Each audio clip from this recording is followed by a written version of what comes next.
Today we are going to start with the ASTU PYQ of fluid mechanics. So I hope you guys have revised some part of the fluid mechanics, all the topics of fluid mechanics जो fluid statics है या फिर fluid kinetics है, वहां से आपने कुछ revision तो किया होगा. टारगेट एकेडमी के स्टूडेंट्स जो है उन्होंने आप लोगों ने तो कुछ किया ही होगा for sure, because very frequently I have revise fluid mechanics for all of you guys.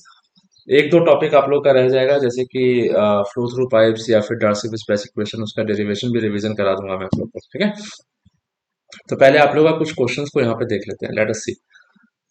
The first question says here, it is an MCQ. तो यहाँ पे पहला क्वेश्चन बता रहा है कि a tank contains water up to 1 metre height and 50 centimetre depth of oil above it. ठीक है, 50 centimetre of depth of oil above it. The specific gravity of oil is 0.8.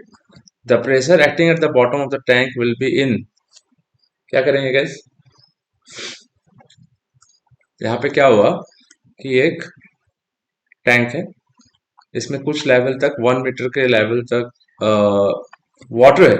So water is up to 1 metre height, या फिर हाँ ठीक है 1 metre का height है from the bottom, and there is and 50 centimetre depth of oil above it. तो उसके ऊपर एक ऑयल का लेयर है जिसका डेप्थ 50 सेंटीमीटर का है. Am I clear all of you? तो ये ऑयल हो गया गाइस, ये हो गया वाटर. तो पूछा है how much is the pressure acting at the bottom. क्या करोगे guys all of you? Zeeshan, any idea?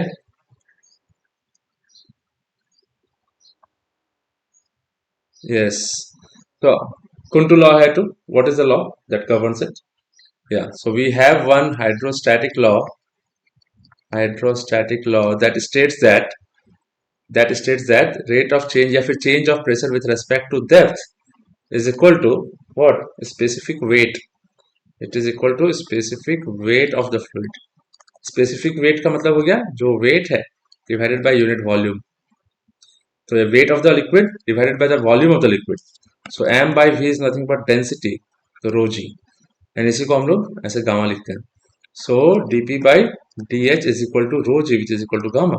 ये हम लोग फॉलो करेंगे. तो यहाँ से हम लोग प्रेशर का वैल्यू निकालेंगे, तो it will give us the value of rho g h, where h is the h is the depth. कहाँ से? Measured from free surface. Measured from free surface. Am I clear all of you in this class? ठीक है, तो यहाँ पे हम लोग क्या करेंगे, हम लोग को प्रेशर का वैल्यू निकालना है. तो दो, एक प्रेशर यहाँ, एक प्रेशर यहाँ ऐसे लगेगा. तो ऑयल का प्रेशर, ऑयल का डेप्थ कितना है गाइस? 50 सेंटीमीटर, और ये 1 मीटर का है. Which one is 1 metre? Water. So हम लोग का total pressure at the bottom of the tank पे, तो pressure because of oil and then pressure because of water दोनों लगेगा. तो pressure because of oil will be equal to rho of oil into G into depth of oil plus rho of water into G into depth of water. Answer kilo pascal में निकालना है, इसलिए divided by 1000 करना पड़ेगा last में. तो आपको specific gravity of oil दिया हुआ है.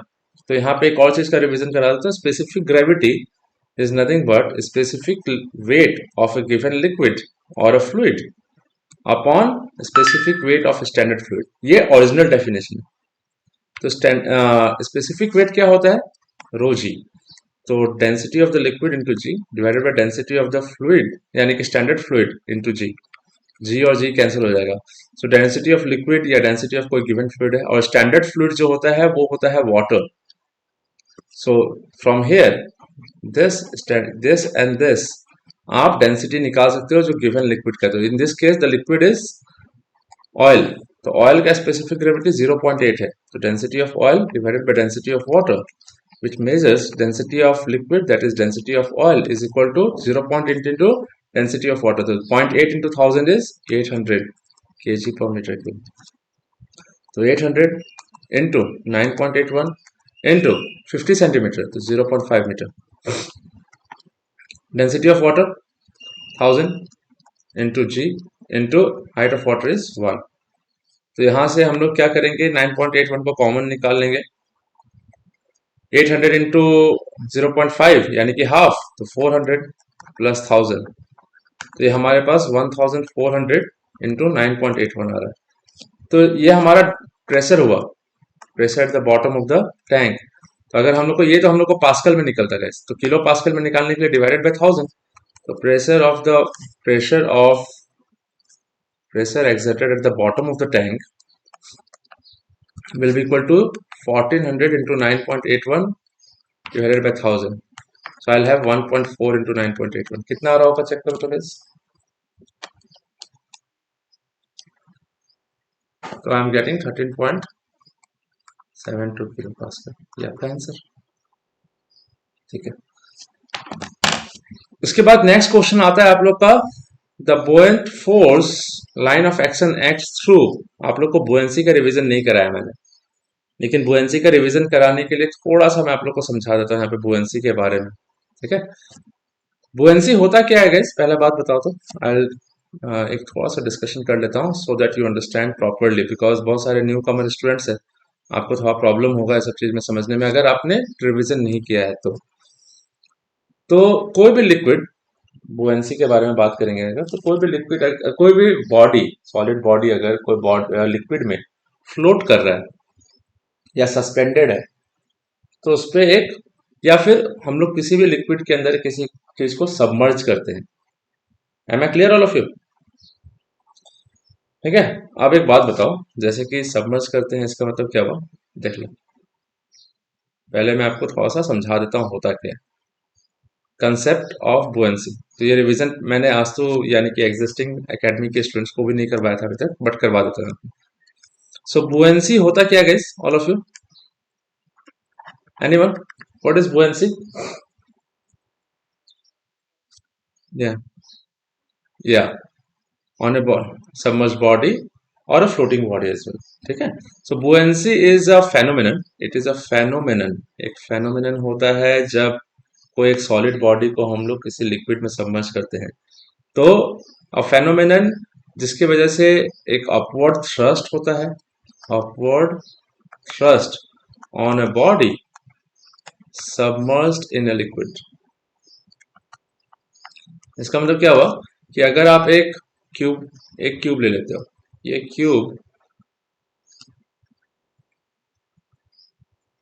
क्यूब है, इसका मास m है, ठीक है, इसका मास m है, साइड 1 मीटर है मान लेते हैं, या फिर साइड 2 मीटर का मान लेते हैं, ठीक है, मास m है। तो अगर आप इसको एयर में, हवा में उठाओगे, if you want to lift it in the air, इसको अगर आप उठाना चाहोगे by applying a force, so in that case force कितना लगाओगे just to lift the cube, कितना लगाओगे? What will be the force to just lift it, क्या होगा? ऑल ऑफ यू गाइस, बाकी लोग स्टूडेंट्स प्लीज इंटरेक्ट करना। हाँ, यहाँ पे ये मत सोच के आओ, ऐसा मत बैठो कि आप आर्ट्स या कॉमर्स के स्टूडेंट हो और पहली बार साइंस का चीज देख रहे हो।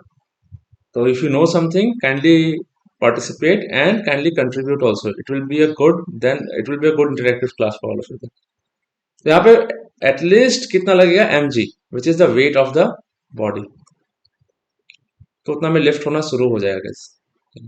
लेकिन यही क्यूब को अगर हम लोग क्या करते हैं, एक लिक्विड के अंदर डाल देते हैं, सेम ऐसे करके डाल दिया, ठीक है। अब इसको हम लोग लिफ्ट करना चाहते हैं, we want to lift it now F1। तो इस केस में F1 कितना होगा गाइस, mg होगा या mg से कम होगा या mg से ज्यादा होगा? All of you will this F1 will be equal to mg or less than mg or greater than mg, क्या होगा? Less than mg। क्यों होगा लेस देन mg? ध्यान से सुनना हाँ आप लोग, ठीक है, थोड़ा सा रिविजन नहीं करा देता हूँ मैं आप लोग को। आप लोग 2G के स्पीड में हो, 5G के जमाना में अभी। एनीवेज, तो यहाँ पे अगर हम लोग ऐसे ऊपर की तरफ एक फोर्स लगाते हैं जस्ट टू लिफ्ट, तो इसमें एक इसका सेंट्रॉइड से या सेंटर ऑफ ग्रेविटी से वेट लग रहा है, तो डेफिनेटली यहाँ इसके नीचे अपवर्ड थ्रस्ट लगेगा, इसलिए इसका नाम अपवर्ड थ्रस्ट है। तो there will be a force of buoyancy acted by the liquid on the body. और ये फोर्स ऑफ बुएंसी जो होता है, क्या होता है guys, all of you, force of buoyancy is equal to weight of liquid water sorry weight of liquid displaced by the body। यहाँ पे देखो, तो weight of liquid displaced by the body. अभी ये जो है, ये जो क्यूब है जिसका साइड 2 मीटर का है, ये क्यूब को अगर हम लोग कोई लिक्विड में डालते हैं, ठीक है, density of liquid rho L, तो कोई लिक्विड में अगर हम लोग इसको सबमर्ज करते हैं, तो how much amount of what would be the volume of liquid displace, कितना लिक्विड लिक्विड डिस्प्लेस करेगा गाइस बताओ तो, how much would be the volume of displacement, anyone,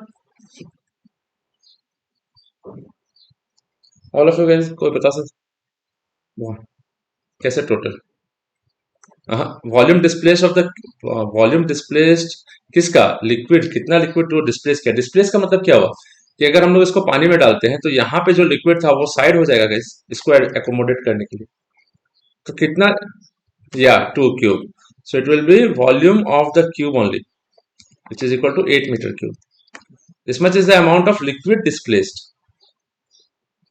अब फोर्स ऑफ बुएंसी जो है, ध्यान से सुनना, फोर्स ऑफ बुएंसी तब क्या होगा, weight of the liquid displace by the, तो वेट यानी कि mg of the liquid, mg of the liquid मतलब मास निकालेंगे, mass of the liquid displace कितना होगा, density of the liquid into volume of the liquid displaced into G, इसलिए इसको हम लोग लिखते हैं force of buoyancy is equal to rho G V, where rho is the density of the liquid.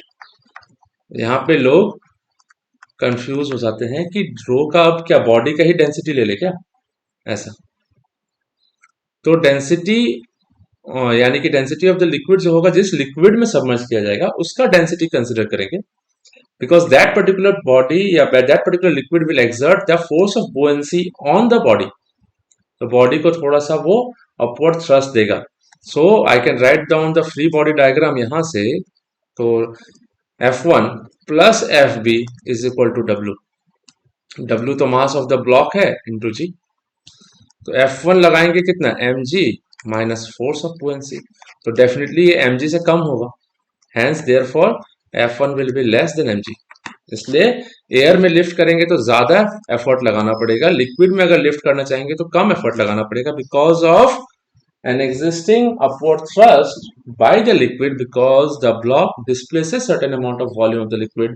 If it is completely submerged, then the volume displaced will be the volume of the solid body.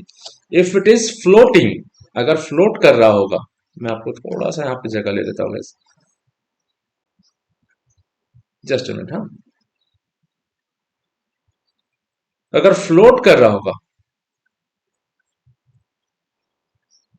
ठीक है, तो अगर जब float करेगा, जैसे कि ये liquid surface है, यहाँ पे एक ऐसे किया, तो एक बॉडी ले लिया हम लोगों ने ऐसे करके, ठीक है, तो एक रेगुलर बॉडी है, सिमेट्रिक है, तो मान लिया कि ये ऐसे है guys।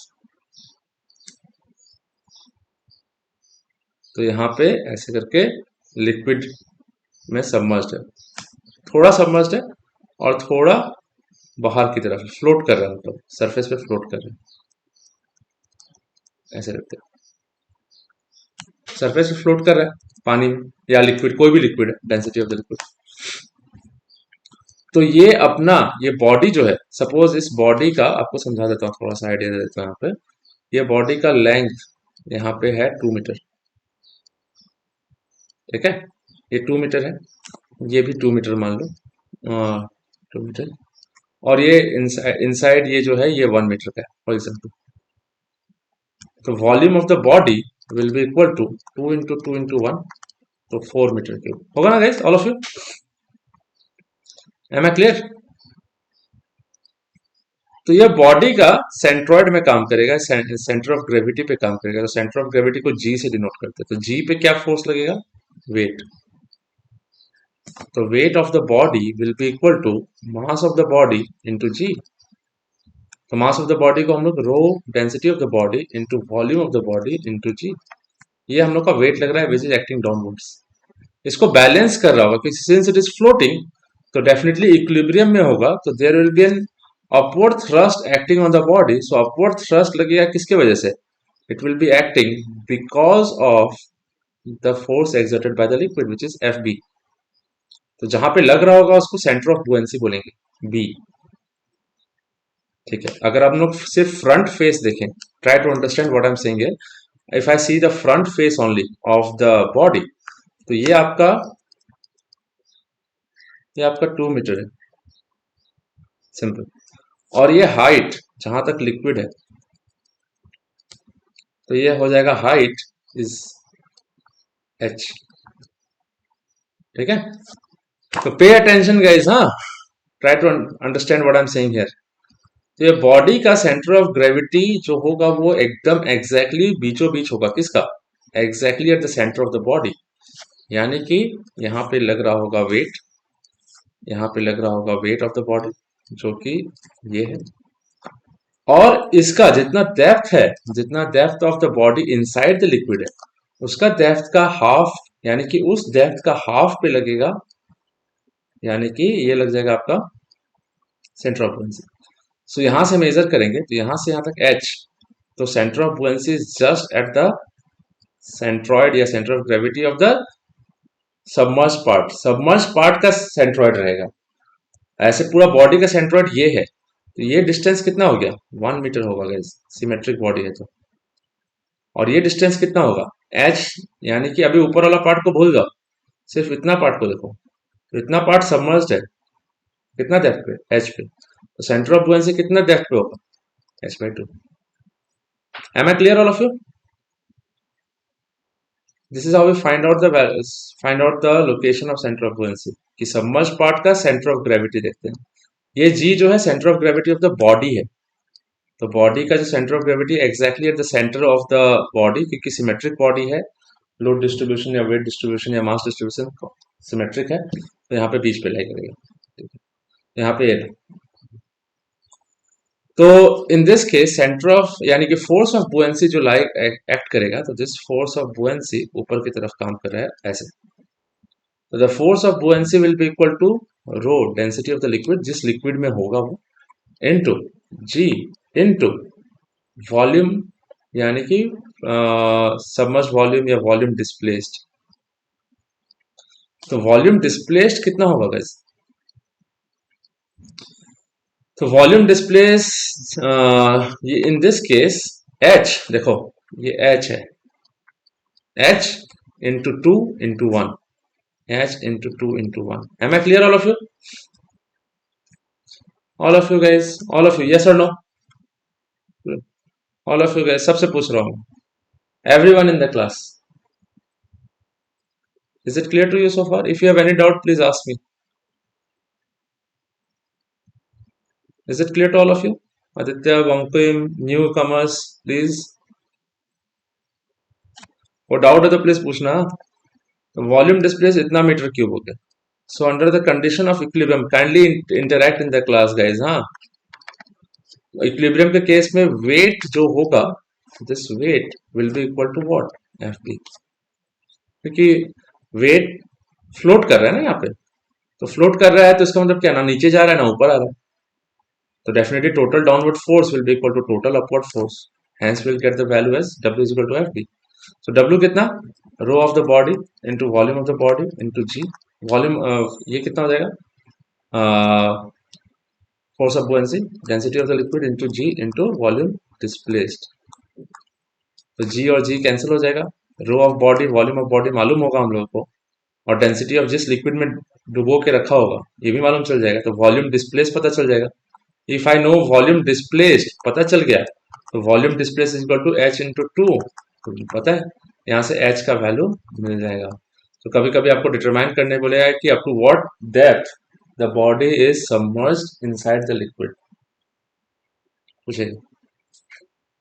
तो अगर आप यहाँ पे देखोगे, फोर्स ऑफ बुएंसी डिपेंड करता है डेंसिटी ऑफ लिक्विड पे।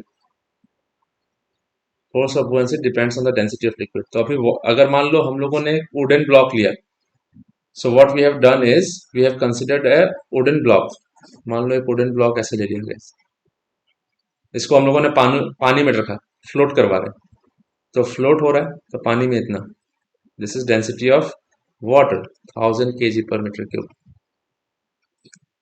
यही वुडन ब्लॉक को उठा के अगर हम लोग दूसरे में डाल देते हैं, ग्लिसरीन में डाल देते हैं, मान लो सपोज ग्लिसरीन में डाल दिया, ग्लिसरीन का density of glycerine is 1300 kg पर मीटर क्यूब, तो वाटर में तो थोड़ा सा डेप्थ ज्यादा हो जाएगा। क्यों? क्योंकि force of buoyancy depends upon density of liquid into volume displaced into g. तो डेंसिटी ऑफ लिक्विड अगर ज्यादा करते जाओगे तो फोर्स ऑफ बुएंसी भी ज्यादा लगते जाएगा। फोर्स ऑफ बुएंसी ज्यादा लगेगा यानी कि अपवर्ड थ्रस्ट ज्यादा होगा। जब अपवर्ड थ्रस्ट ज्यादा होगा तो जो बॉडी है वो लिक्विड से ज्यादा बाहर की तरफ रहेगा, क्योंकि उसको ऊपर ऊपर की ओर पुश करके रखेगा। सो ग्लिसरीन का लेवल यहां तक आ जाएगा ऐसे करके, because more and more amount of body will be suspended in the air, because force of buoyancy ज्यादा लग रहा है इस केस में क्योंकि डेंसिटी ज्यादा है। This is the science, this is the entire science of buoyancy and flotation. अब आता है क्वेश्चन यहाँ पे, देखो अभी पढ़ा दिया आपको, इतना छोटा सा जानकारी दे दिया। क्वेश्चन है the buoyant the buoyant force line of action acts through the centroid of the volume of fluid vertically above the body, center of the volume of floating body, center of gravity of any submerged body, और centroid of the displaced volume of fluid। क्या होगा guys इसमें? Anyone?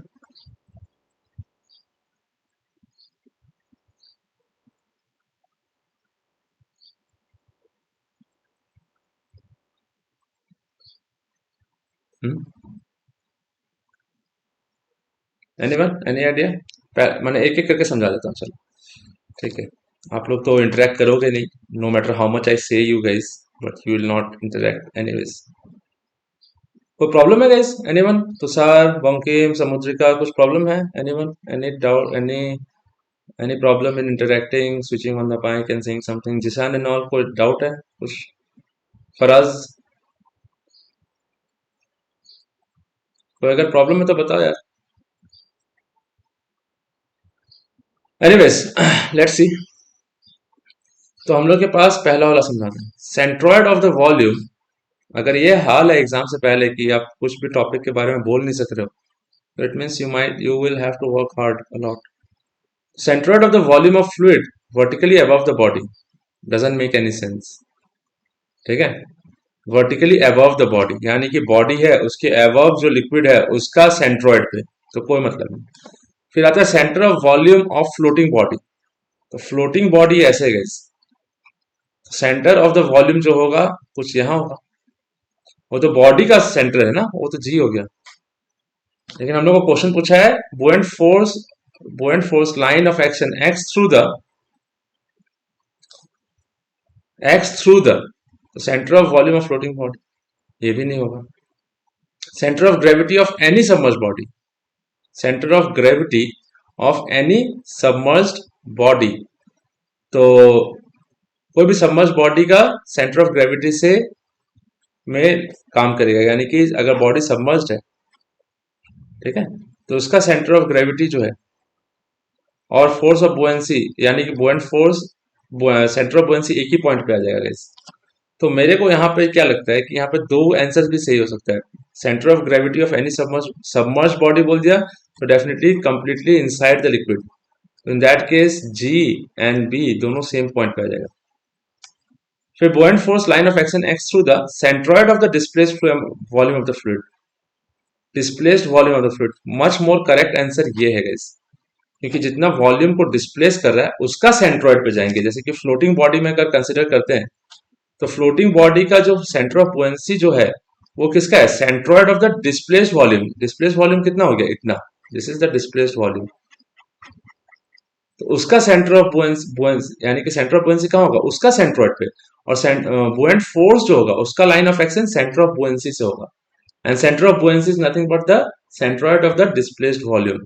ये याद रखना guys, centre of buoyancy is always at the centroid of the displaced volume, इसलिए according to the definition this is much more authentic answer. Option number 4।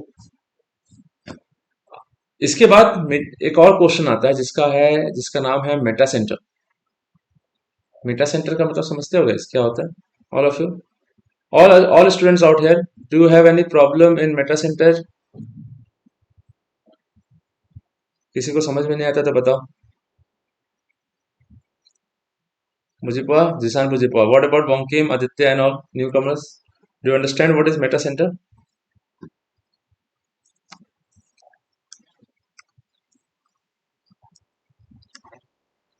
What is meta center by the way?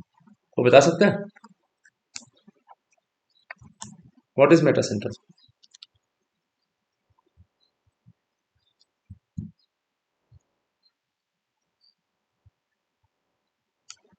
uh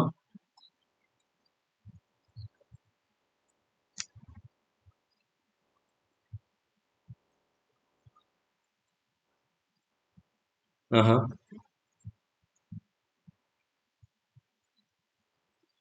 ये definition हुआ आपका, ये तो आप बता रहे हो कि आप निकालते कैसे हो metacentre. My point is what is metacentre definition. Anyone, any idea? Samudrika and all, any idea? So metacentre क्या होता है? Metacentre is this concept is totally related to floating bodies only, strictly floating bodies। कोई submerge body सबके लिए नहीं होगा, floating bodies just like ships, कोई भी कंटेनर शिप्स कुछ भी फ्लोट कर रहा है तो सुनामी बुइज, तो फ्लोटिंग बॉडीज में ही काम करेगा ये। तो Meta centre is that point for a floating body, ठीक है, on a liquid about which the entire body oscillates, oscillation होता है गाइस पेंडुलम की तरह। तो मीटा centre helps in defining the nature of equilibrium of floating bodies, यानी कि ये equilibrium, different types of equilibrium of floating bodies में काम आता है। अब बता देता हूँ ये पढ़ा कैसे जाता है। इक्विलिब्रियम ऑफ फ्लोटिंग बॉडीज का मतलब क्या हुआ, देखो कि अगर एक बॉडी हम लोगों ने लिया ऐसे करके, ठीक है, if I take the body something like this, इसको हम लोगों ने कोई लिक्विड में डाला, तो यानी कि यूनिफॉर्म डिस्ट्रीब्यूशन ऑफ मास है, तो ये हो जाएगा जी, ये हो जाएगा बी, ऐसे करके, ठीक है। लेकिन इसने ये सीधा एक्सिस था, इसमें क्या है कि बी और G lie on the same axis. अब ये बॉडी को हम लोगों ने क्या किया, थोड़ा सा यहां से थोड़ा सा इसको टिल्ट कर दिया, I have tilted the body something like this. हमने बॉडी को थोड़ा सा ऐसे करके टिल्ट किया, तो एक रोटेशन दिया इसको, रोटेशन इज क्लॉकवाइज, ये हम लोगों ने एक्सटर्नल रोटेशन दिया इसको, तो ऐसे करके रोटेट किया होगा, तो बॉडी का तो सेंटर ऑफ ग्रेविटी तो वहीं रहेगा, सेंटर ऑफ ग्रेविटी वहीं रहेगा गाइस। लेकिन जब ये ऐसे करके होगा तो इधर का लिक्विड, इधर से बॉडी बाहर आया, ये बॉडी अंदर चला गया, तो सेंटर ऑफ बुएंसी जो होगा ना वो क्या होगा, शिफ्ट कर जाएगा। पहले यहां था, this one it was here, लेकिन अब ये इस तरफ शिफ्ट करेगा क्योंकि इधर का यहाँ पे वॉल्यूम यानी कि लिक्विड जो है वो इधर ज्यादा डिस्प्लेस हुआ है, यानी कि if it is rotated this entire thing, centroid of the submerged part है ना, तो सेंट्रोइड ऑफ द सबमर्ज यानी कि वॉल्यूम डिस्प्लेस, यानी कि लिक्विड का वॉल्यूम इधर डिस्प्लेस, क्योंकि इधर से बाहर आ गया बॉडी, तो इधर लिक्विड डिस्प्लेस कम है, इधर लिक्विड डिस्प्लेस ज्यादा हो रहा है, तो definitely this buoyancy will shift directly to this point, new point. ध्यान से सुनना, हाँ, ट्राई टू अंडरस्टैंड। तो एक्सटर्नल फोर्स या एक्सटर्नल रोटेशन की वजह से बॉडी को घुमा रहा है क्लॉकवाइज, देख लो एक्सटर्नल, तो बॉडी ऐसे क्लॉकवाइज घूम। अब क्या हुआ, जब फोर्स यानी कि सेंटर ऑफ बुएंसी शिफ्ट कर गया नया सेंटर ऑफ बुएंसी पे, बिकॉज दिस साइड जब ये it takes a dip on this side, इधर ज्यादा सबमर्ज हो रहा है, तो फोर्स ऑफ बुएंसी यानी कि सॉरी सेंटर ऑफ बुएंसी भी शिफ्ट होगा, जी वहीं रहेगा। बॉडी का है सेंट्रोइड सॉलिड बॉडी, तो डेफिनेटली नॉट शिफ्टिंग। तो क्या होगा कि बॉडी में ये लोड तो ऐसे लग रहा है, sorry wait of the body तो ऐसे लग रहा है, it is passing through what, centre of gravity of the body. पहले क्या था, सेंटर ऑफ ग्रेविटी ऐसे था, वेट ऐसे था, तो फोर्स ऑफ बुएंसी ऐसे था, दोनों सेम लाइन पे था। लेकिन अभी ऐसा कर देते हैं, तो क्लॉकवाइज क्लॉकवाइज रोटेशन हुआ है बॉडी का, तो नया सेंटर ऑफ बुएंसी, पहले फोर्स ऑफ बुएंसी यहां लग रहा था, लेकिन हमेशा याद रखना force of buoyancy is always vertical, always vertical होगा guys. So force of buoyancy यहां पे काम करेगा, एफ बी। तो ध्यान से सुनो, एक एक्सिस पे डब्ल्यू ऐसे काम किया, और एक एक्सिस ऐसे है जिसपे एफ बी ऊपर की तरफ काम किया अबाउट बी, और यहाँ पे जी है।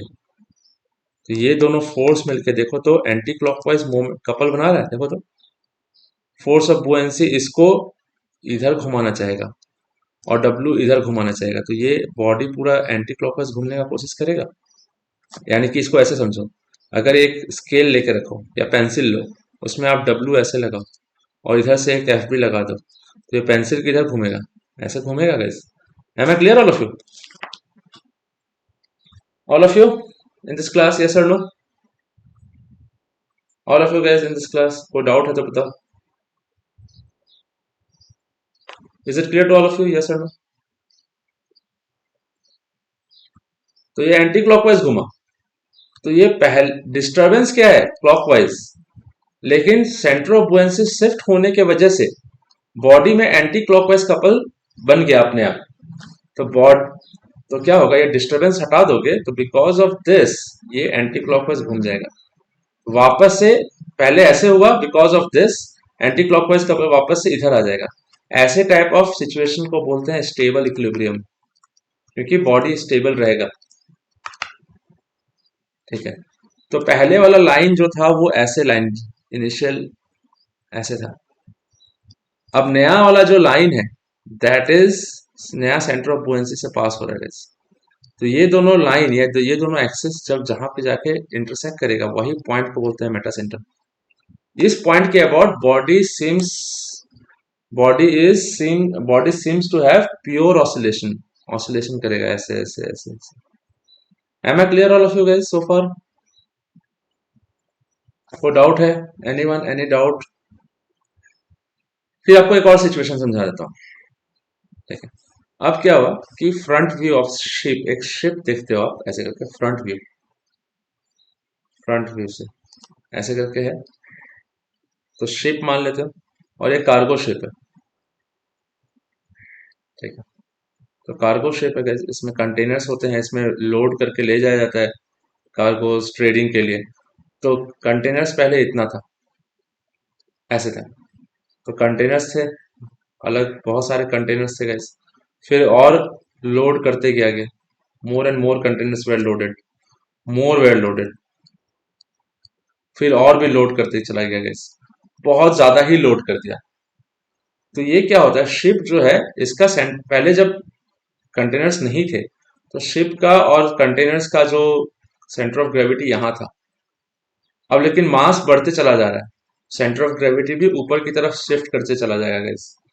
Centre of gravity is that point about which the mass distribution is symmetric, मतलब क्या, ऊपर और नीचे जितना मास होना चाहिए सेम होना चाहिए। यानी कि ऐसा सिचुएशन कब होता है, आपको एक सिंपल सा डायग्राम लेकर समझा देता हूँ। अगर एक कोई बॉडी है जो ऊपर से हैवी है, ये हैवी है, ऊपर वाला पार्ट ज्यादा हैवी है, जैसे कि इस शिप में ऊपर वाला पार्ट हैवी होते जा रहा है guys। ठीक है, तो हैवी होते जाएगा तो जी यानी कि सेंटर ऑफ ग्रेविटी शिफ्ट कर जाएगा इधर, सेंटर ऑफ ग्रेविटी ऊपर चला गया, यहाँ पे फ्लोटिंग कर रहा था, ऐसे करके फ्लोट कर रहा था। अब इसको हम लोगों ने डिस्टरबेंस दे दिया, अब मान लो वेव आया, इसमें इसमें शिप को लगा, तो शिप थोड़ा सा टिल्ट कर गया, शिप थोड़ा टिल्ट कर गया guys। और यहाँ पे सेंटर ऑफ बुएंसी इसका इतना था guys, सेंटर ऑफ बुएंसी थोड़ा सा इसको लिक्विड इसको, क्योंकि हाँ ठीक है इतना रख देते हैं, सेंटर ऑफ बुएंसी इतना पे, सेंटर ऑफ बुएंसी थोड़ा नीचे है, मान लिया अभी सेंटर ऑफ बुएंसी और सेंटर ऑफ ग्रेविटी के बीच में गैप ज्यादा है, तो बॉडी टिल्ट किया, शिप जो है टिल्ट किया because of the on coming wave, तो यहाँ पे ऐसे चला गया guys। तो जी तो ऊपर ही है, तो ये लाइन पहले जो ये जो एक्सिस था पहले बी और जी का इनिशियल, वो पहले ऐसे था guys। पहले बी यहाँ था, अब ज्यादा बी मान लो जी ऊपर है, और अब क्या हुआ कि नया बी जो है थोड़ा सा शिफ्ट करने पे बी डैश ये है, और जी को थोड़ा आपको समझाने के लिए कि अगर अनस्टेबल इक्विलिब्रियम कैसा होता है। तो जी, ओरिजिनल जी यहाँ था, ये ओरिजिनल बी यहाँ था, अब नया बी जो बी डैश है वो यहाँ शिफ्ट हो रहा है मान लो। तो अब क्या होगा इसके अबाउट देखो, तो डब्ल्यू इधर काम किया, डब्ल्यू ऐसे काम कर रहा है वेट, और फोर्स ऑफ बुएंसी ऐसे काम कर रहा है नया वाला, सिर्फ टिल्ट होने के बाद। तो देखो तो दोनों के बीच में एक गैप है, ऐसे और ऐसे। इट मीन्स ये कैसा है, ये एक ऐसा लाइन है, इधर फोर्स ऑफ बुएंसी है और इधर डब्ल्यू है। एक्सटर्नल इफेक्ट क्लॉकवाइज डिस्टर्बेंस है, क्लॉकवाइज रोटेशन हुआ है, और ये इस लाइन में, तो समझो कि एक पेंसिल है, उसको आप ऊपर से ऐसे फोर्स लगाओ, एक इधर से फोर्स लगाओ, ये भी क्लॉकवाइज ही घूम जाएगा गाइस। तो अब क्या हुआ कि वेट और फोर्स ऑफ बुएंसी मिलके इसको और क्लॉकवाइज घुमा रहा है, तो ये पूरा का पूरा टिल्ट कर जाएगा, नीचे की तरफ घूम जाएगा, ये पार्ट ऊपर की तरफ आ जाएगा। तो शिप जो है वो शिंक कर जाएगा, नीचे की तरफ चला जाएगा, नीचे डूब जाएगा। ऐसे सिचुएशन को बोलते हैं अनस्टेबल इक्विलिब्रियम, अनस्टेबल इक्विलिब्रियम, क्योंकि स्टेबिलिटी नहीं है, वापस नहीं आएगा अपने में, ये इधर नहीं आएगा, थोड़ा सा डिस्टर्बेंस काम खत्म, ओवरटर्न। तो अब इस केस में लाइन ऑफ ये जो between the line connecting B and G और नया फोर्स ऑफ बुएंसी जो आ रहा है, अब मेटा सेंटर एम जो है बी और जी के बीच में आ गया। तो अगर मेटा सेंटर जो है, if metacentre is above G, जैसे कि पहले समझाया था, इज अबव जी, जी के ऊपर आएगा गाइस, ठीक है, या अबव जी एंड बी, तब क्या हो जाएगा गाइस, हमारे पास ये आ जाएगा, in that case this will be M is above G and B, तब ये आ जाएगा स्टेबल इक्विलिब्रियम। और M is between G and B, अगर centre of gravity of centre of buoyancy के बीच में आएगा तो अनस्टेबल होगा 100%। Am I clear all of you guys so far, yes और no, can I hear it from all of you guys, ठीक है। अब क्वेश्चन देखते हैं। The metacentric height of a passenger ship is kept lower than that of A naval और cargo ship because, ध्यान से सुनना, मेटासेंट्रिक हाइट जब होता है पैसेंजर शिप का, पैसेंजर शिप मतलब क्या है, जैसे कि किंग ऑफ द सीज या किंग ऑफ द ओशन जो होता है ना, क्रूज बोट्स होते हैं या क्रूज शिप्स होते हैं जो टूरिज्म के लिए यूज किया जाता है, वो पैसेंजर शिप। और नेवल एंड कार्गो शिप जो नेवी यूज करता है, या फिर कार्गो यानी कि ट्रेडिंग के लिए, जो बिजनेस करने के लिए जो लॉजिस्टिक्स में काम आ रहा है, कार्गो शिप। अब क्या हुआ, अब इस केस में मेटासेंट्रिक हाइट पूछा गया, तो इसका एक रिलेशन आता है गाइस, किसी को पता है क्या होता है relation, all of you, anyone, any idea about the relation of metacentric height and rolling? I don't know whether आप लोगों को कॉलेज में पढ़ाया है कि नहीं। जिसान মনত আছে?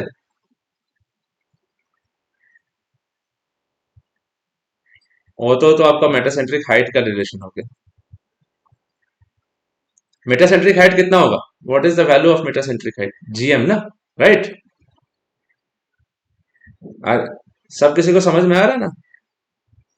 तो मेटासेंट्रिक हाइट का, मेटासेंट्रिक जो हाइट होता है इस केस में बता देता हूँ, यहां से लेके यहां तक, तो उसको जीएम बोलेंगे, मेटासेंट्रिक हाइट। तो metacentric height is GM, it is I by V displaced minus, क्या होगा गाइस, माइनस बीजी, होता है ना गाइस, याद है आप लोग को, अगर याद नहीं होगा तो ध्यान से सुनना गाइस, ठीक है। तो इसको ऐसे लिखा जाता है, आपको इसका इसका भी डेरिवेशन होता है, आप लोग को पूछता नहीं है, बट ये मेमोरी पॉइंट ऑफ व्यू से याद रखना खाली।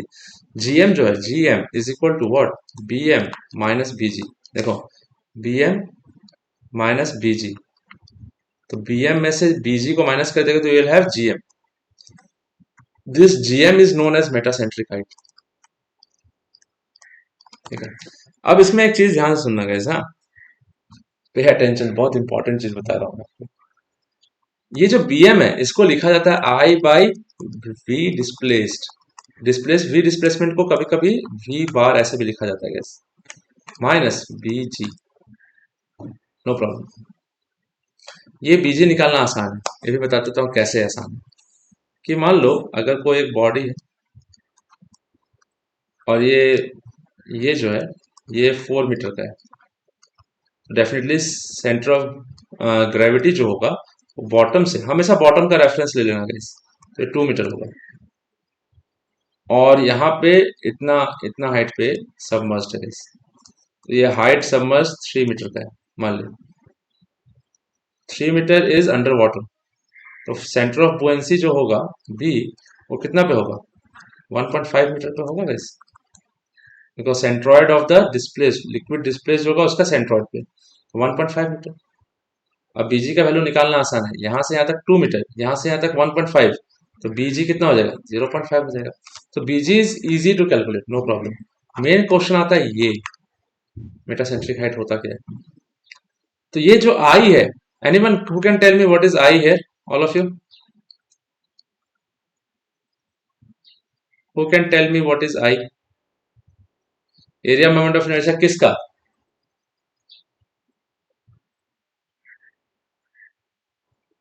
It is viewed from the top, तो किसका सरफेस, जैसे कि फॉर एग्जांपल मैं आपको ऐसे दिखाता हूँ, हाँ, थोड़ा सा अंडरस्टैंडिंग के लिए जरूरी है, नहीं तो ये आप लोग को समझ में नहीं आएगा हो क्या रहा है। मैं फिर से यहाँ लिख देता हूँ कि G M metacentric height is equal to B G, sorry B M minus G M, B M minus B जी।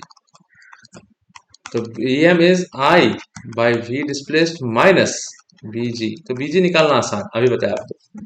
आई और वी, तो वी डिस्प्लेस निकालना भी आसान है, displace volume is also easy to find out. ये है एक क्वेश्चन मार्क। जैसे कि फॉर एग्जाम्पल एक एक बॉडी हम लोगों ने ऐसे ले लिया जो ट्रायंगुलर शेप का था, ऐसे करके, ठीक है। तो ये ऐसे था, थोड़ा सा टिल्ट करके बना देता हूँ so that it becomes easy for you to understand. ये ऐसे था गाइस, ऐसे था, ठीक है, ऐसे। मान लिया ऐसे दिया हुआ गाइस, ये क्वेश्चन में ऐसा ऐसा क्वेश्चन आता है ऑल ऑफ। तो मान लो यहाँ पे लिक्विड डिस्प्लेस्ड, लिक्विड जो है सरफेस यहाँ पे कांटेक्ट बना रहा है, ऐसे करके यहाँ पे कांटेक्ट बना रहा है। So this thing is something like this, एक मिनट, हाँ, थोड़ा सा आप लोग को ज्यादा अच्छे से समझाने के लिए जस्ट ट्राइंग माई बेस्ट। तो पीछे से ऐसे आएगा बस, ठीक। तो यहाँ पे एक लाइन आ गया जो कि लिक्विड जो कांटेक्ट में आ रहा होगा ऐसे करके, फिर पीछे की तरफ ऐसे जा रहा होगा ऐसे, फिर यहाँ से ऐसे जा रहा होगा, ये फिर ऐसे करके बाहर की तरफ लिक्विड ऐसे दिखाई देगा, दिस इज द लिक्विड। समझ में आ रहा है क्या बोल रहा हूँ ऑल ऑफ यू, मैं, ऑल ऑफ यू, ठीक है। अब ये बॉडी जो है फ्लोट कर रहा है, अब ये फ्लोटिंग कैसे कर रहा है, अबाउट दिस एक्सिस, इस एक्सिस के अबाउट, ऐसे कभी तो ये ऊपर जा रहा है, कभी तो ऐसे ऐसे क्लॉकवाइज हो रहा है, ऑसिलेट करेगा। तो कभी ये ऊपर जा रहा है तो ये नीचे जा रहा है, ऐसे ये एज कभी नीचे जाएगा तो ये एज ऊपर आएगा, ये एज नीचे जाएगा तो ये एज ऊपर की तरफ आएगा, तभी ये ऑसिलेशन में दिखाई देगा हमें। That is what it is guys. अब क्या हुआ, ट्राई टू अंडरस्टैंड, हाँ, आप समझते हो। इसका मतलब क्या हुआ कि ये बॉडी जो है, this triangular body, it is oscillating about this. तो ये मान लिया इस एक्सिस के अबाउट, तो ये है हमारा, मान लो this width is given to you as 4 metre, और ये जो लेंथ है this is given to you as 6 metre. तो ये एक्सिस के अबाउट कर रहा होगा रोटेट, या फिर ऑसिलेट कर रहा होगा। तो इस एक्सिस के अबाउट आई का वैल्यू निकालना है, आई, तो आई का वैल्यू हो जाएगा 6, यानी कि ट्रायंगल का बताया था मैंने आपको, रेक्टेंगल का, sorry, I mechanics of material में बताया था। तो ये है 6, ये है 4। तो जिस एक्सिस के अबाउट आई निकालना है वो एक्सिस कौन से डायमेंशन के थ्रू से पास हो रहा है, it is passing through the dimension of 4, this one. तो उसका क्यूब हो जाएगा 4 का cube, 6 into 4 cube by 12, 6 into 2, तो 2 से 4 इंटू 16 डिवाइडेड बाई 2, तो ये 2, तो 32 आएगा, 32 मीटर टू द पावर 4 ऐसे आ रहा है। तो इसका ये आई जो होगा 6 इंटू 4 क्यूब बाई 12, लेकिन अगर आप ये आई लोगे ना, ये रॉन्ग हो जाएगा। क्यों बताओ तो, anyone who can tell me कि ये रॉन्ग क्यों होगा? हम लोग ये surface, yes, we will have to take the area moment of inertia which is at the interface of the liquid and the body। मुझे इसका आई लेना है, टॉप सरफेस का आई लिया, रॉन्ग, हम लोगों को आई इसका लेना है। तो उसका आई लेने के लिए ये लेंथ तो 6 है ही, लेकिन ये चेंज हो जाएगा गाइस, और ये चेंज हो जाएगा, तो इसको निकालने के लिए आप लोगों को सिमिलर ट्रायंगल यूज करना पड़ेगा। और सच बताओ, आप लोगों को मेटा सेंटर यानी कि बुएंसी के ऊपर जो क्वेश्चन आया हुआ है ना यहाँ पे, this one, sorry not this one, this particular thing, ये जो आया है ना गाइस, ये बहुत डिफिकल्ट क्वेश्चन में से एक है। ये क्वेश्चन तो गेट में भी नहीं पूछा गया है, आंसू में पूछा गया है। ये इतना लंबा क्वेश्चन है, इतना लंबा आंसर, देखने से लग रहा है आप लोगों ने सॉल्व भी किया होगा, अगर तो आपको पता चल रहा होगा कि हाँ इजीली तो सॉल्व हो जाता है, क्या बोल रहे हैं। लेकिन यहाँ पे जो सिचुएशन दिया ना गाइस, ये 10 मार्क्स का क्वेश्चन जो है, it's not that easy solve करने के लिए। हो सकता है मुझे आप लोगों को एक और लेक्चर लेना पड़ेगा, उसमें मैं आप लोग को ये सॉल्व करके दिखाऊंगा। It will be in part by part guys, एक बार में सॉल्व करूंगा तो थोड़ा सा दिक्कत होगा आप लोग को, बोरिंग हो जाता है ज्यादा कॉन्स्टेंटली ले जाने से। तो पहले समझा देता हूँ कि मेटा सेंटर होता क्या है गाइस। तो इसका आई लेना पड़ेगा। तो अब क्या हुआ कि ऊपर 4 मीटर है, नीचे की तरफ ऐसे है। अब लिक्विड जो है इंटरफेस, यानी कि liquid is at contact with the body up to this level, तो मुझे इसका लेंथ चाहिए, सिमिलर ट्रायंगल से निकाल लेंगे भाई। Can I do it all of you, can we do it? Yes, है ना? सिमिलर ट्रायंगल से कैसे कर लेंगे गाइस, बोलो तो, एनीवन? सिमिलर ट्रायंगल से अगर मुझे ये 4 मालूम है, ये एंगल मालूम है, तो ये और ये निकालना, जब हम लोग को हाइट दिया होगा, हाइट तो दिया ही होगा obviously, total height of the triangular body, तो निकाल ही लेंगे हम लोग, मतलब we can do it, no problem. ठीक है, तो ये हाइट तो मालूम चल जाएगा इस हाइट गिवन है, तो हम लोग को ये लेंथ मालूम है, ये टोटल लेंथ इज 4, तो डेफिनेटली ये लेंथ हो जाएगा 2। तो यहाँ से ये सिमिलर ट्रायंगल से निकाल सकते हैं, ये एंगल कॉमन है, जैसा सिचुएशन उससे ये वैल्यू निकल जाता है। तो जब ये वैल्यू निकला, तो if I take the double, तब मुझे ये पूरा का पूरा लेंथ, यानी कि इंटरफेस पे ये जो लेंथ है वो निकल जाएगा। So now in that case ये लेंथ मान लो x हो गया, तो अब i जो होगा 6 इंटू x³ बाई 12 होगा, तब सही होगा आंसर। ये i टॉप सरफेस का कोई अगर ले लिया तो मिस्टेक, गलत। Will have to take the area moment of inertia for the area of the body, यानी कि एरिया, यानी कि the surface area of the body which is in contact with the liquid, not something which is above the liquid, no, जहां पे liquid को बना रहा होगा गाइस, लिक्विड के कांटेक्ट पे होगा। Am I clear all of you guys so far? Yes or no? all of you yes or no guys? ये आई में कभी भी गलती मत करना गाइस, हाँ कभी भी गलती मत करना। अगर ये ऐसे बॉडीज में चेंज हो रहा है, लेकिन अगर रेक्टेंगुलर बॉडीज हुआ ना, अगर मान लो ये रेक्टेंगुलर बॉडी हुआ ऐसे करके हुआ, तो इसमें कभी भी चेंज नहीं होगा, क्योंकि ये एवरीवेयर इट्स द सेम हो रहा है, कोई भी डेप्थ पे ले लो। तो उसका एरिया मोमेंट ऑफ इनर्शिया जो होगा टॉप सरफेस का और बॉटम सरफेस का सेम होगा, नो प्रॉब्लम। यानी कि टॉप सरफेस का और जो सरफेस जो है कांटेक्ट में है लिक्विड का, वो भी सेम होगा in case of rectangular bodies, but in case of triangular bodies this might change. अब जैसे कि अगर मान लो if there is a cylindrical body which is vertically placed, ऐसे करके, अब उसमें भी लिक्विड आ रहा है, कांटेक्ट में आया लिक्विड ऐसे करके सरफेस, तो this is a surface which is at the contact with the surface, इसका टॉप सरफेस और कांटेक्ट सरफेस दोनों सेम है, इसलिए आई विल नॉट चेंज है, it will be equal to pi D to the power 4/64। I का भी जानकारी होना पड़ेगा। Am I clear all of you guys? Yes और नो? यस और नो? कोई दिक्कत होगा तो बोलना, हाँ। अब जैसे कि फॉर एग्जाम्पल, अब एग्जाम्पल यहाँ पे क्वेश्चन समझा देता हूँ आपको। मेटासेंट्रिक हाइट पे अभी क्वेश्चन तो डिस्कस ही नहीं हुआ अच्छा से। पैसेंजर शिप का कार्गो शिप से ज्यादा क्यों होता है? तो एक रिलेशन मैंने समझाया था, डिराइव भी किया था कि नहीं पता नहीं, बट मैंने रिलेशन लिख के दिखाया था क्योंकि डायरेक्टली एमसीक्यूज में क्वेश्चन आ जाता है, which is time period of oscillation. Time period of oscillation ये आपको दिया हुआ है is equal to twice pi root under K square radius of gyration is into g into gm. This gm is metacentric height. Metacentric height. ध्यान से सुनना guys. Time period of oscillation क्या समझ में आता है आप लोग को, बताओ तो। टाइम पीरियड ऑफ ऑसिलेशन का मतलब क्या हो गया कि जैसे कि फॉर एग्जांपल ऐसे पेंडुलम है, तो इधर गया, तो ये एक बार इधर गया एक्सट्रीम पोजीशन, फिर ऐसे आया, फिर वापस इस जगह पे आ गया, तब जाके वन कंप्लीट साइकिल हुआ, तो वन ऑसिलेशन कंप्लीट हुआ। या फिर आप पेंडुलम को यहां से छोड़ो, तो ये यहां जाएगा, तो one extreme to another extreme, फिर वापस आएगा, then one oscillation is complete. ये ऑसिलेशन, वन ऑसिलेशन को कंप्लीट करने में जितना टाइम पीरियड लगा, जितना टाइम लगा उसको टाइम पीरियड बोलेंगे।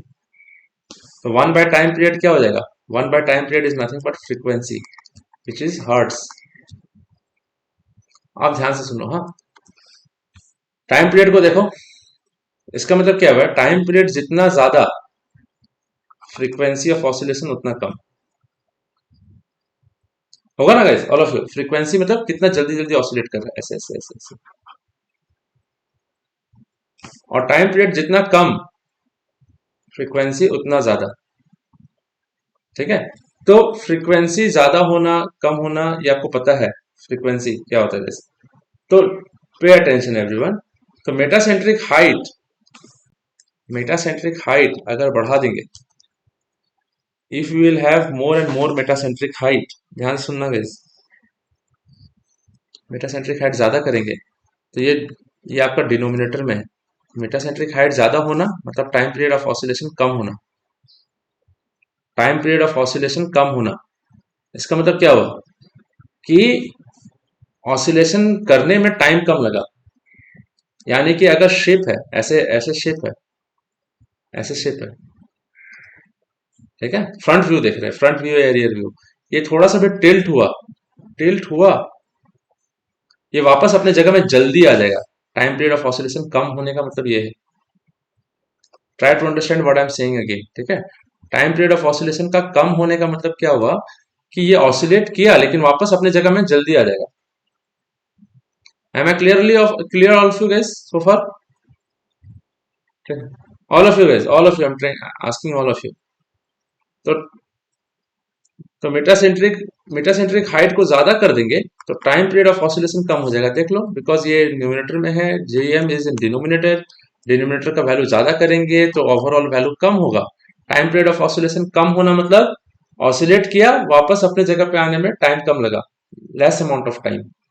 उसी तरीके से मेटासेंट्रिक हाइट आप कम कर देंगे, जीएम को कम कर देंगे, देन टाइम ऑफ ऑसिलेशन बढ़ जाएगा।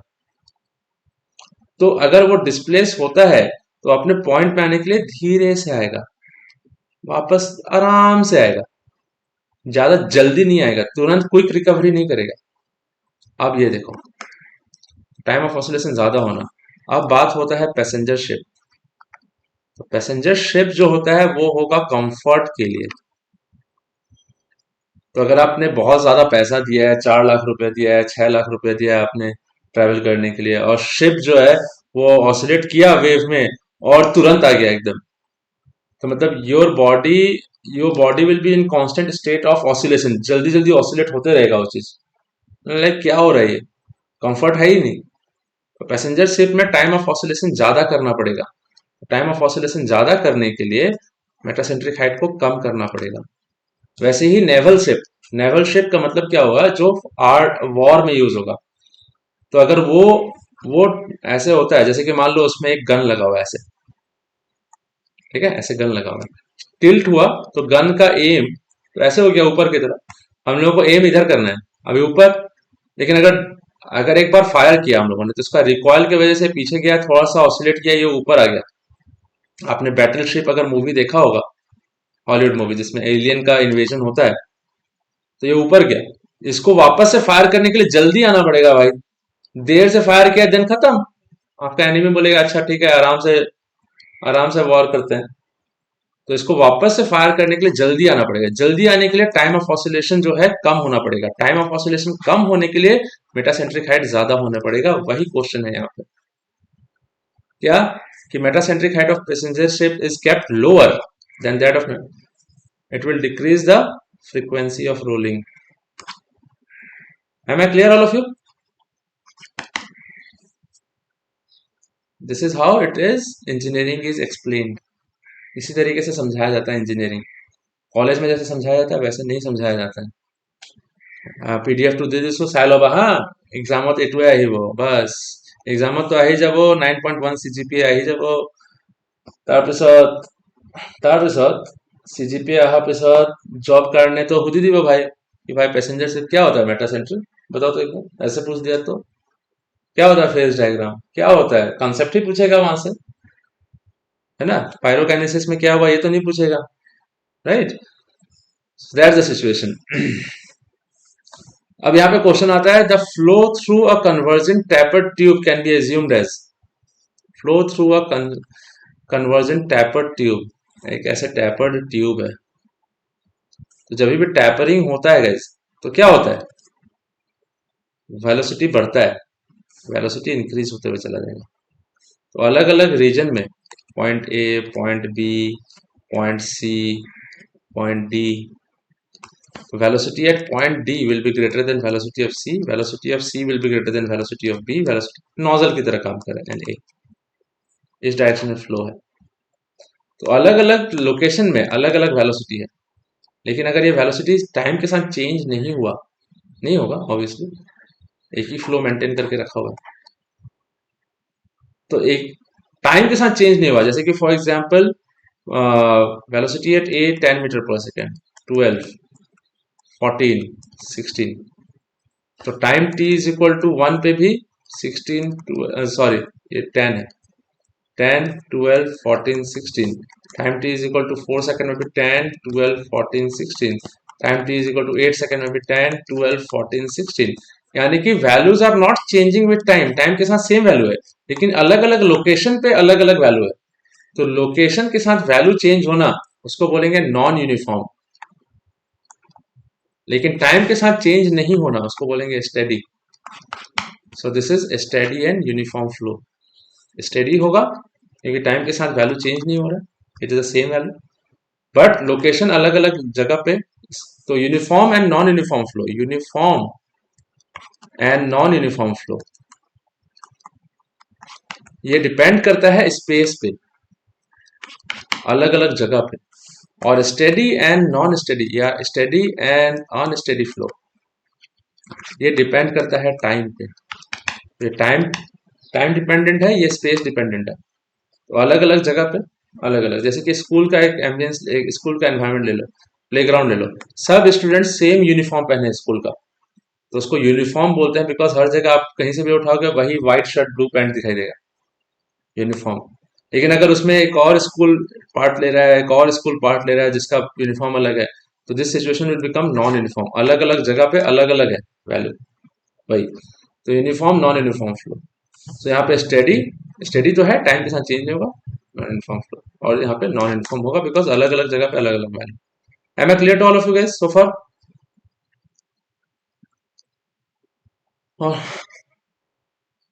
हाँ steady and non, sorry steady and non uniform, very sorry, steady and non uniform, this one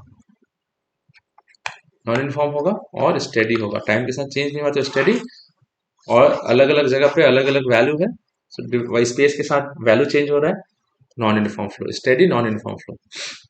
ये ये तो आपका मैं पढ़ाऊंगा आपको जब लेमिनार फ्लो डिवीजन, तब आपको समझ में आएगा क्या होगा, ठीक है।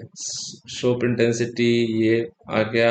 मैं आप लोग को एक क्वेश्चन पहले इसका करा देता हूँ आज अभी के लिए। ये थोड़ा सा प्रेशर के बारे में। This is called differential manometer. ये क्वेश्चन डिफरेंशियल मैनोमीटर का है। जिशान তুমি সলভ করবে পাৰিছা এইটো? হৈছিলে आंसर আহিছিলে? अच्छा ठीक है सर, এটা চেক कर लो बस आसान।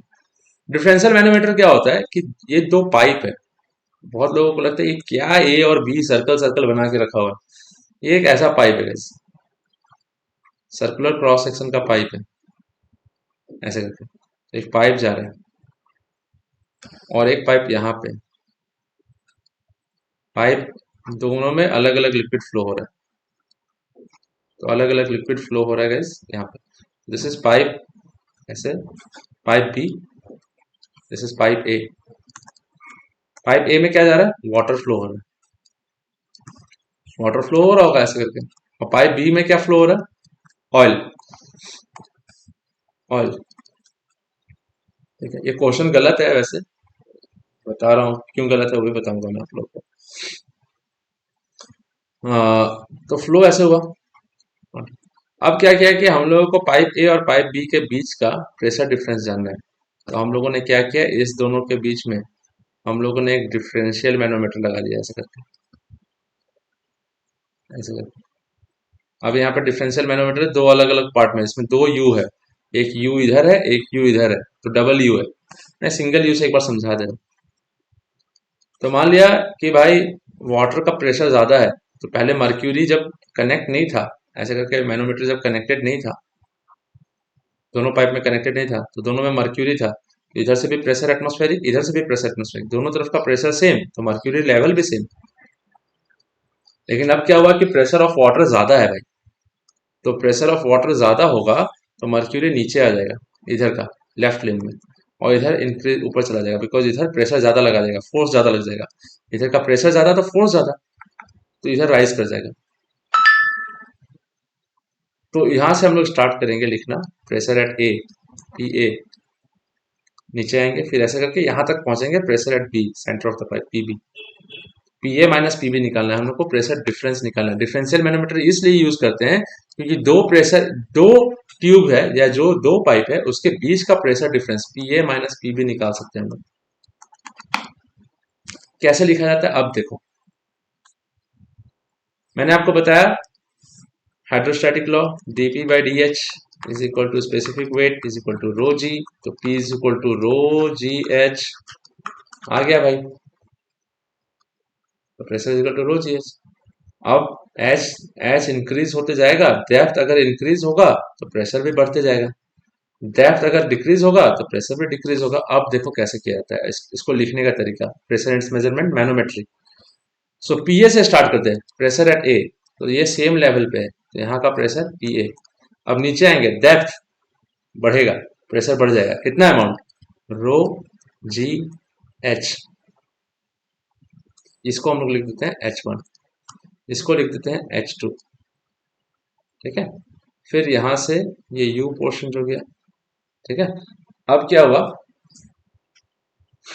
अब ये H2, फिर यहाँ पे भी H2 जो है वो H3 के बराबर होगा, इसके लिए यहां से यहां तक ये ग्लिसरीन है, तो ये H3 सेम है, H2 is equal to H3, इसको H4 लिख दिया, फिर ये लेवल आया, ठीक है, और इसको हम लोग H5 लिख देते हैं 10 सेंटीमीटर। तो रो जी H1 नीचे, अभी मर्क्यूरी लेवल यहाँ पे देखो इतना, ये है आपका, ये लेवल हम लोग को ड्रॉ करना पड़ता है बिकॉज ये ऐसे है, यहाँ पे मर्क्यूरी का एक बन गया यहाँ पे एक लेवल है, तो इस लेवल पे हम लोग को, लोअर लेवल पे हम लोग एक स्ट्रेट लाइन ड्रॉ कर देते हैं ऐसे करके। ठीक है, आप देखो, तो नीचे आ रहे, तो पहले क्या है, रो क्या है, वाटर है भाई, तो वाटर, वाटर, तो इस पॉइंट तक पहुंच गए, H1 आ गया। अब इस पॉइंट से मर्क्यूरी है नीचे की तरफ, कितना सेंटीमीटर करीब 20 सेंटीमीटर, कितना हाइट H2, तो mercury, density of mercury into G, plus क्यों किया, क्योंकि और डेप्थ पे जा रहे हैं हम लोग, इस लेवल तक पहुंचेंगे, तो रो जी इंटू H2। अब ये U पोर्शन हम लोग नेग्लेक्ट करते हैं, this is neglected, why, because हम लोग जितना नीचे आएंगे तो प्रेशर इंक्रीज होगा, फिर उतना ही वापस ऊपर भी आ जाएंगे, तो उतना डिक्रीज भी हो जाएगा। जितना नीचे आया इंक्रीज हुआ, उतने ही लेवल से डिक्रीज भी हो जाएगा guys। तो इंक्रीज और डिक्रीज सेम लेवल का, तो कैंसल आउट हो जाएगा, इसलिए ये पोर्शन को, यू वाले पोर्शन को हम लोग नेग्लेक्ट करते हैं guys। फिर हम लोग इस लेवल से मेजर करना शुरू करेंगे। अब क्या, अब ये लेवल पे आया, अब ये लेवल से इस लेवल पे अब ऊपर की तरफ जाएंगे, क्योंकि ये यू वाला पोर्शन को हम लोगों ने नेग्लेक्ट कर दिया। अब इस पॉइंट से वो ऊपर जाना शुरू करो। ऊपर कैसे जाओगे, ऊपर जाओगे तो मैंने क्या बताया, डेप्थ डिक्रीज होते चला जाएगा, तो ऊपर जाने से डेप्थ डिक्रीज होगा तो माइनस होगा। माइनस कौन सा लिक्विड है, glycerine, rho of glycerine into G into कितना, यहां से लेके यहां तक, ठीक है। तो ये हाइट आराम से हम लोग निकाल सकते हैं। एच, ये जो है 20 है, तो 20 प्लस 15 प्लस 20 10, तो 20 प्लस 10 कितना, 30। तो टोटल लेंथ को, टोटल हाइट कितना आ जाएगा, सेम लिक्विड है इसलिए हम लोग आराम से एक ही चीज लिख सकते हैं जैसे देखो। तो हम लोग यहाँ पे भी एक यू वाला पोर्शन को हटा देते हैं ऐसे, ये वाला पोर्शन को भी नेग्लेक्ट करेंगे। तो ये लोकेशन से हम लोग यहाँ तक चलते हैं। ये डिस्टेंस कितना हो जाएगा इस, यहाँ से यहाँ तक 20, 20 से यहाँ तक 20, 20 से 15, 15 प्लस 10, 20, 35, 45, ये 45 सेंटीमीटर हो जाएगा इस। तो ये H3, H3 is 45। Am I clear all of you so far? Minus sign हो रहा है, माइनस साइन क्यों, because this minus sign we are going upward. अब जितना ऊपर जाएंगे तो उतना डिक्रीज होगा, फिर यू पोर्शन में जितना नीचे आ जाएंगे उतना इंक्रीज भी हो जाएगा, इसलिए यू वाला पोर्शन को नेग्लेक्ट कर देंगे। अब क्या होगा, अब इसमें नीचे आएंगे, नीचे आके कहाँ तक आएंगे, हम लोग नीचे आके इस लेवल तक आएंगे। इस लेवल पे हम लोग को क्या मिलेगा, प्रेशर एट बी। तो माइनस रो जी इंटू ये 45, H3 45, ऊपर ये यू वाला पोर्शन को हटा दो। अब ये लेवल, ये पॉइंट पे आ गए, ये पॉइंट से नीचे आओगे तो प्लस करोगे, किसको ऐड करोगे, ऑयल।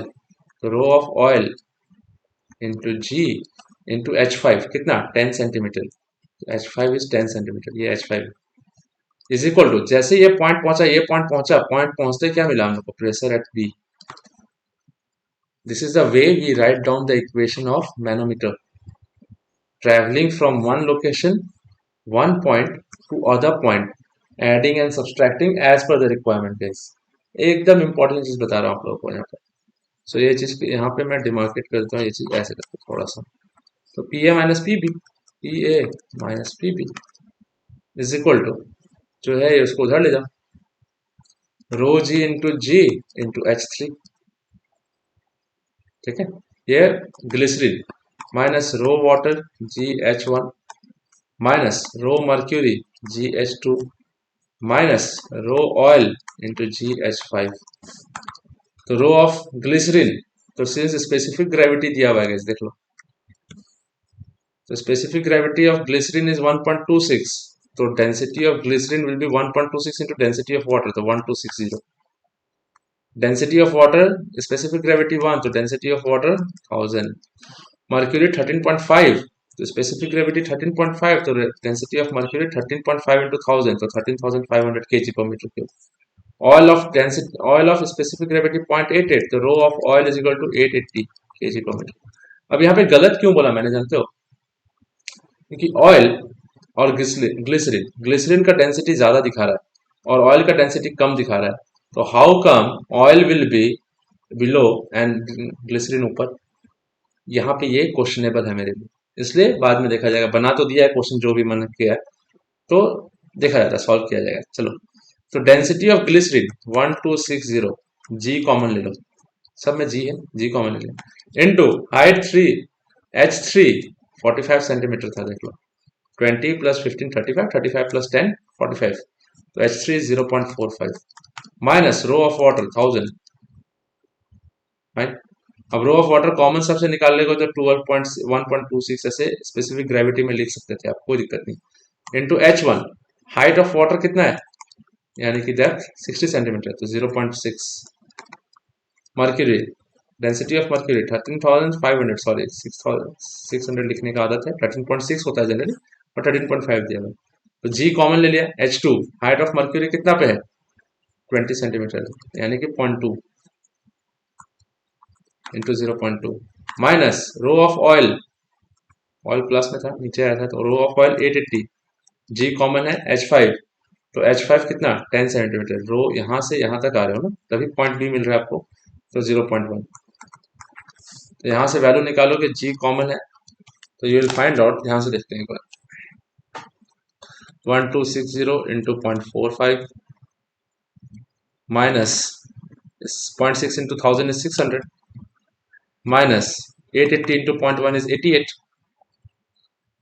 फिर minus, am I clear all of you guys, समझ में आ रहा है क्या बोल रहा हूँ मैं, 10500 इंटू 0.2, तो हमारा ये आ जाएगा -2821, ऐसे आ रहा है -2821 इंटू जी, तो -2 इंटू 9.81 कर दो तो पास्कल में आएगा, डिवाइडेड बाय 1000 कर दो तो किलो पास्कल हो जाएगा, तो -27.67 किलो पास्कल आएगा, तो divided by 1000 answer. P A minus P B, the difference between A and B, तो ए एंड बी का डिफरेंस निगेटिव आया, यानी कि P A minus P B is negative, तो definitely P B minus P A is positive. इसका मतलब क्या, in this case P B is greater than pressure of the oil in pipe B is more than the pressure of water in pipe A. This is how we use manometer, guys. Alright, next part of this video will come, next part of this lecture will be done in the next class that will be scheduled in the group itself. Kindly revise buoyancy and flotation specifically, and hydrostatic forces on surfaces also, guys. I'll see you in the next class, guys. Till then, take care all of you.